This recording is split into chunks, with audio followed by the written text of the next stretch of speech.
kid, did you ever dream of coming to New York, getting up the bus with your tap shoes and dancing up on a stage with the Rockettes? Welcome to MsMojo. And today, we're counting down our picks for actors that you may not have realized starred on Broadway before their on-screen fame skyrocketed. Oh, anyway, here I am! We're taking into account how prominent they were on Broadway, the likelihood you knew about it, and their overall fame now. Number 10. John Lithgow. Short, the perfect setting for any experienced, sophisticated, strikingly handsome con artist to ply his trade. A major breakthrough in John Lithgow's film career came with his supporting role as Roberta Muldoon in the 1982 film The World According to Garp. I'm Garp. You're Jenny's son. Yes, I am. Oh, I just finished reading your novel. I think it's wonderful. He even got an Oscar nomination for it.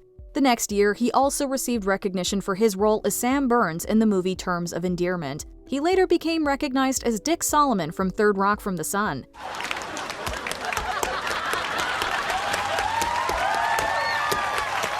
Yet before all of this, back in 1973, Lithgow was making a name for himself on Broadway. Indeed, he won a Tony for his work in The Changing Room, in which he brought rugby player Kenny to life. Right out of the gate, appearing that nude on Broadway, that was almost more than my mother could handle. The actor has continued to perform on the big stage throughout the years, always proving his talent. Number 9. Hugh Jackman. River City isn't in any trouble. Then I'll have to create some. You may know him as Wolverine, or perhaps you see him as P.T. Barnum from The Greatest Showman. Tell me, do you want to go? Where it's covered in all the color lights, where the runaways are running the night. Impossible comes true. What you may not know is that Hugh Jackman was putting on a show, multiple technically, on stage before becoming such an eminent on-screen actor. His name and face were already known in the 90s in Australia, where he did lots of theater and some screen work. He also left his mark in England with his West End, Oklahoma performance. I got a beautiful feeling, everything's going my way. Then in 2003, he made his Broadway debut as Peter Allen in The Boy from Oz. He snagged a Tony Award for his efforts. No, I may look the same way to you. Underneath there is somebody new. Oh, I am not the boy next door. While he had appeared in some movies and shows by this time, this was relatively early in his career fame arc. Number 8. Adam Driver. Like, the last scene's so beautiful and well written with Carrie. It's so simple. The blocking isn't complicated. We're just talking to each other. I love that scene. Let's be real, that's Kylo Ren. Star Wars The Force Awakens, released in 2015, experienced substantial success. Of course, Adam Driver had a part in that with his performance as the bad guy. That lightsaber, it belongs to me. Come get it. A few years later, Driver was nominated for an Oscar for his role as Flip Zimmerman in Spike Lee's BlacKkKlansman. Prior to both projects, and the monumental surge in Driver's fame, he had a few other notable roles. But in a surprising twist, he was on Broadway beforehand. They're like the best. They're having a great time working with these people. 2010 saw him get his start there in Mrs. Warren's Profession. The following year, he starred alongside Frank Langella in Man and Boy. If you didn't know all this, you're not alone. Our roles are becoming reversed. Who is now the strong and who the weak? I can never be strong. Oh, I don't know. Number 7. Viola Davis. Everything that boy do, he do for you. He want you to say, good job, son, that's all. I ain't got time for that, Rose. She has been widely acclaimed for her exceptional acting talent and her ability to emotionally embody her characters. This is evident with her work in films like 2011's The Help and 2016's Fences, both of which she received Oscar nominations for. She actually won the coveted statuette for the latter project. I've been standing with you. I've been right here with you, Troy. I got a life too. I gave 18 years of my life to stand in the same spot as you. Years earlier, though, Davis was a major Broadway success. In 1996, she took the world by storm in August Wilson's 7 Guitars. Then, in 2001, her performance as Tanya in King Hedley II earned her the Tony for Best Featured Actress in a Play. I'd like to thank God for the following, for the joy of my work, and that includes the cast of King Hedley. You may not have known, but the fact that she excels on stage certainly isn't a surprise. I ain't got nothing else to give. I can't give myself, I'm gonna give her. I don't understand what to do, how to be a mother. You either love too much or don't love enough. Don't seem like there's no middle ground. Number 6. Anna Kendrick. I'll drink to that. So here's to the girls on the go. Everybody tries. She's commonly known for her portrayal of Becca in the Pitch Perfect franchise. Anna Kendrick put her skills on full display for the public when the first movie musical came out in 2012. Shorty, get down, good lord. Woo! Baby got 'em open all over town. She plays a college student who reluctantly joins an on-campus a cappella group. Back in 1998, however, Kendrick was only 12 years old and was starring on Broadway in the musical High Society. That's right, she brought her acting and musical talents to the big stage way before her Pitch Perfect days. Life upon the wicked stage ain't ever but the birds of horses. Stage door Johnny's orange raging over your Jackson horses. Not only did she make her Broadway debut at a young age, but she killed it, being nominated for the Best Featured Actress in a Musical Tony. Why do I love Paris?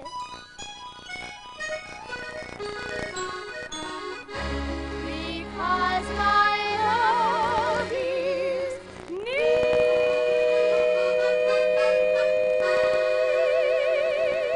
Number 5. Morgan Freeman. All the world's a stage, and all the men and women merely players. They have their exits and their entrances. Morgan Freeman was nominated for Academy Awards for his mid to late 80s work in Street Smart and Driving Miss Daisy. His 1994 performance in what many consider one of the greatest films of all time, The Shawshank Redemption, also earned him a nod, though he didn't win on those occasions. Of course, these are just a few of Freeman's many successes on screen. As it turned out, that somebody was me. Well before his Hollywood career took off, though, he was making his mark on the Broadway stage. His first Broadway stint was in a production of Hello, Dolly back in the 60s. And was that one of the first I think I've made it moments for you? Yeah, absolutely. And was doing a show for 11 months, was it exciting the whole time? I was working with Pearl Bailey. There you go. Every night was a joy. Multiple stage appearances ensued for Freeman, including in larger roles. He was even nominated for the Best Featured Actor in a Play Tony after portraying Zeke in The Mighty Gents. Number 4. Diane Keaton. Seems like old times having you to walk with. Diane Keaton's performance as the titular character in Annie Hall is one of her most well-received, and she has a lot of acclaimed work. Indeed, her contributions to the 1977 Woody Allen rom-com got her the Best Actress Oscar. What many don't know, however, is that Keaton had previously worked with Allen on Broadway. In 1969, she was nominated for a Tony Award for her portrayal of Linda Christie in Play It Again, Sam, which he wrote and starred in. Do you think it's possible to love two people at once? The year before, she was in the original Broadway production of Hair. Both those jobs came before Keaton became a major silver screen star, notably as Kay Adams Corleone in The Godfather. When will I see you again, Michael? I don't know. Number 3. Meryl Streep. Let him that moved you hither remove you hence. I knew you at the first, you were immovable. Having attained a record number of Oscar and Golden Globe nominations, Meryl Streep is nothing short of a legend in the industry. Many consider her among the best to ever do it. Interestingly, before demonstrating her on-screen brilliance numerous times, Streep exhibited her impeccable acting talent for theater audiences. One more look and I forget everything. Whoa, Mamma Mia, here I go again. My, how can I resist ya? Indeed, she appeared in several Broadway shows in the mid to late 70s. This includes Tony-nominated performances in 27 Wagons Full of Cotton and A Memory of Two Mondays. She also featured in the Broadway production of Anton Chekhov's The Cherry Orchard in 1977. That same year, she made her feature film debut in Julia. Well, I'm glad you had time to see me. Number 2. Jason Alexander. Good old Broadway show tune, nothing that has no tune.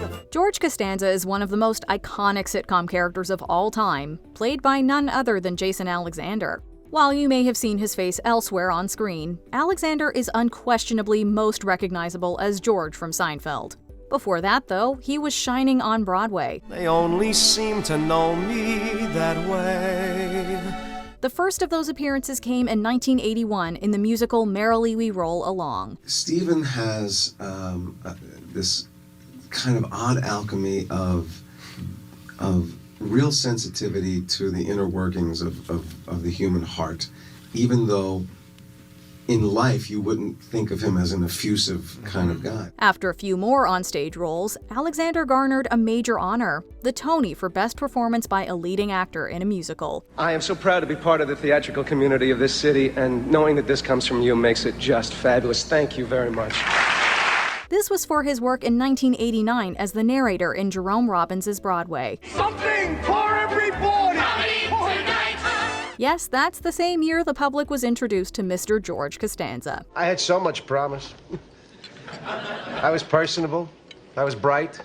Oh, maybe not academically speaking, but... Before we continue, be sure to subscribe to our channel and ring the bell to get notified about our latest videos. You have the option to be notified for occasional videos or all of them. If you're on your phone, make sure you go into your settings and switch on notifications. Number 1. Sarah Jessica Parker. I've always been shy. I confess it, I'm shy. Sarah Jessica Parker's illustrious career started at a young age on the big stage in 1976. At 11 years old, she was in her first Broadway production, The Innocents. 3 years later, she became a true Broadway star, playing the protagonist in the all-time classic musical Annie. The sun will come out tomorrow.